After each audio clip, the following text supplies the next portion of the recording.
क्या Donald Trump का जो H-1B वीज़ा बम है वो बैकफायर करेगा? अमेरिका को भी इसका नुकसान होगा, भारत को फ़ायदा ही फ़ायदा होगा। एक एंगल ये। दूसरा एंगल ये कि कहा यह जा रहा है कि ये जो वीज़ा बम है वो भारतीयों को सबसे ज़्यादा नुकसान करेगा। दोनों को आज समझ लेते हैं, आंकड़े भी देख लेते हैं और क्या इस बम के पीछे या क्या इस बाधा के पीछे कुछ मौके भी भारत को मिलने वाले, दोनों को समझ लेते हैं। अमेरिकी राष्ट्रपति डोनाल्ड ट्रंप ने H-1B वीज़ा के नियम बदलकर $1,00,000, वो होते हैं तकरीबन 88 लाख रुपए, इसकी फीस देनी होगी, ये तय कर दिया है। इससे भारतीयों के प्रभावित होने की उम्मीद की जा रही है, लेकिन इसका फायदा भी है, वो भी आपको बताते हैं। दोनों पक्षों को हम देखेंगे। अमेरिका अब H-1B वीज़ा के लिए हर साल $1,00,000, करीब 88 लाख रुपए एप्लीकेशन फीस वसूलेगा। राष्ट्रपति डोनाल्ड ट्रंप ने शनिवार को व्हाइट हाउस में इस ऑर्डर पर साइन भी किए हैं। अब तक H-1B वीज़ा की जो एप्लीकेशन फीस है वो 1 से लेकर 6 लाख रुपए तक थी। इसके अलावा Trump gold card, Trump platinum card, corporate gold card, ऐसी सुविधाएं भी शुरू की गई हैं। ट्रम्प गोल्ड कार्ड 8.8 करोड़ इसकी कीमत है। वो अमेरिका में अनलिमिटेड रेसिडेंसी यानी हमेशा रहने का अधिकार दे देगा।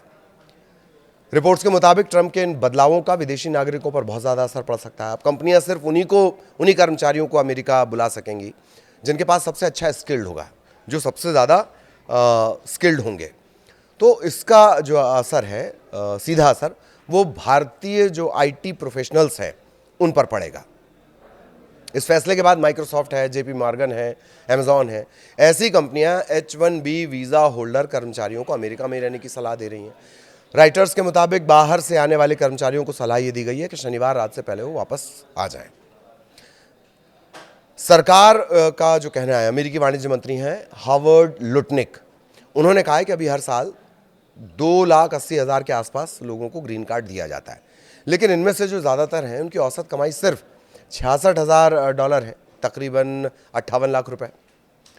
कई बार सरकार की मदद पर वो निर्भर रहते हैं, ये कहा जा रहा है। लुटनिक ये भी कह रहे हैं कि सभी कंपनियां H-1B वीज़ा के लिए सालाना $1,00,000 देने के लिए तैयार हैं। हमने उनसे बात की है। अगर आप किसी को ट्रेनिंग देने जा रहे हैं तो किसी अमेरिकी यूनिवर्सिटी से निकले ग्रेजुएट को ट्रेनिंग दे दीजिए, अमेरिकियों को ट्रेनिंग दीजिए। हमारी नौकरियां छीनने के लिए लोगों को बाहर से लाना बंद करिए।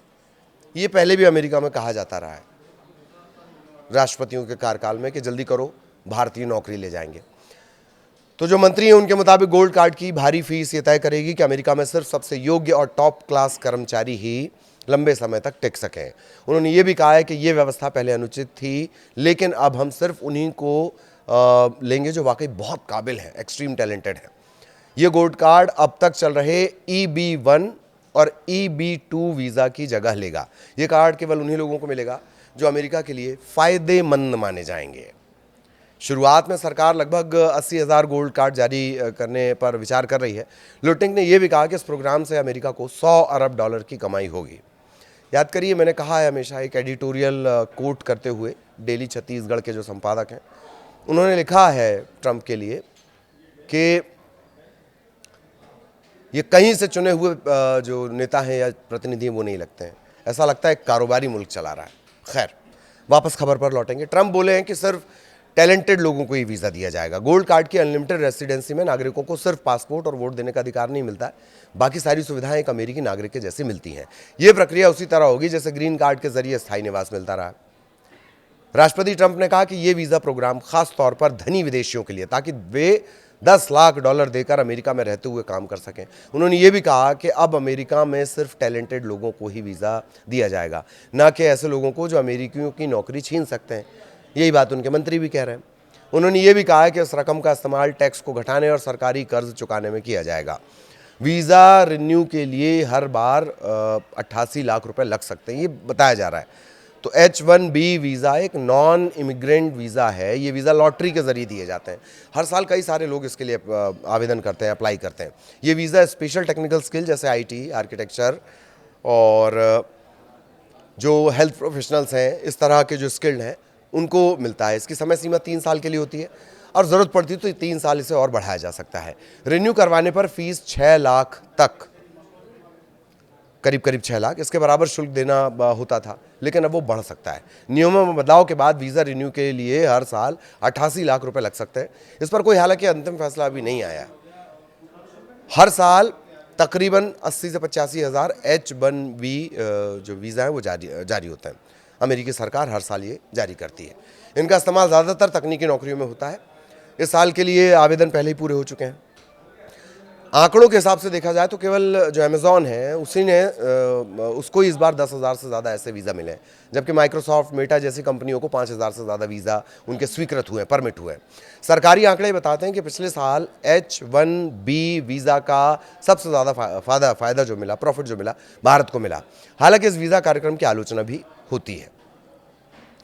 कई अमेरिकी तकनीकी कर्मचारियों का कहना है कि कंपनियां H1B वीज़ा का इस्तेमाल वेतन घटाने और अमेरिकी कर्मचारियों की नौकरियां छीनने के लिए करते हैं। H1B वीज़ा में बदलाव से भारतीयों पर क्या असर पड़ेगा, वो भी जान लीजिए।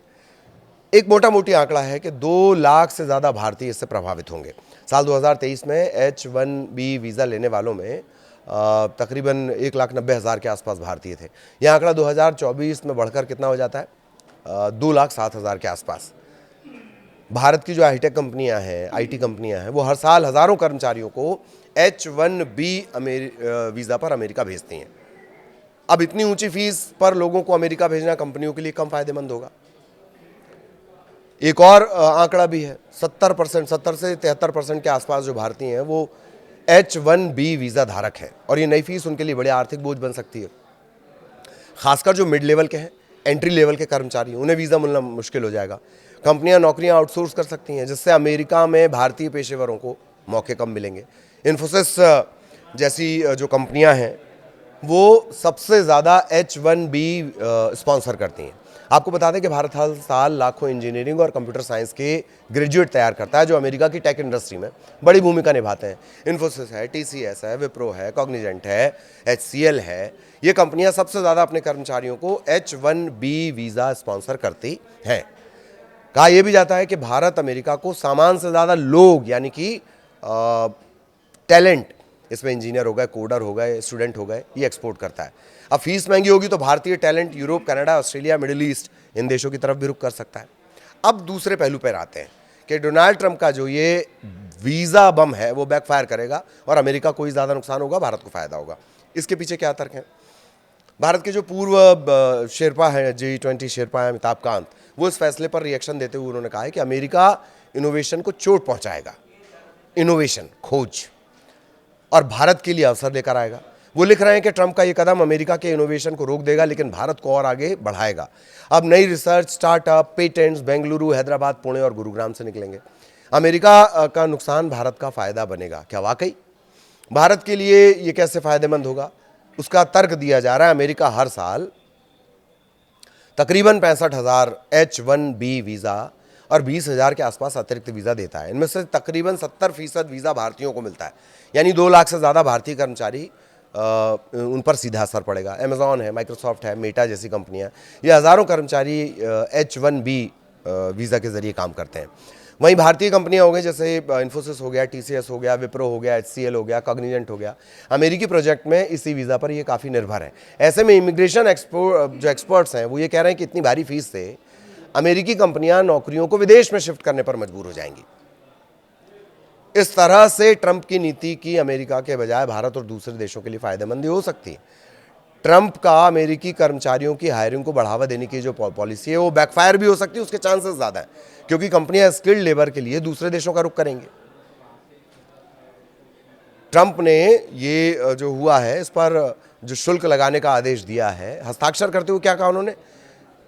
इस कार्यक्रम का दुरुपयोग राष्ट्रीय सुरक्षा के लिए खतरा है। ट्रंप के मुताबिक H1B कार्यक्रम का दुरुपयोग राष्ट्रीय सुरक्षा के लिए खतरा है। हाँ, हैरानी देखिए, राष्ट्रीय सुरक्षा के लिए ये खतरा है, पर अगर कोई हमको 88 लाख दे देगा तो हम ले लेंगे। घरेलू कानून प्रवर्तन एजेंसियों ने H1B पर निर्भर आउटसोर्सिंग कंपनियों की पहचान और जांच की है, जो वीज़ा धोखाधड़ी और विदेशी कर्मचारियों को अमेरिका आने के लिए प्रोत्साहित करने वाली अवैध गतिविधियों में शामिल पाई गई। उन्होंने इसे आर्थिक और राष्ट्रीय सुरक्षा से जोड़ते हुए तत्काल कार्रवाई की जरूरत बताई है। ये रहा H1B वीज़ा का पूरा गणित। दोनों तरफ इसके तर्क है। कुछ लोगों का कहना है कि नुकसान होगा और कुछ लोग इसे मौके की तरह देख रहे हैं।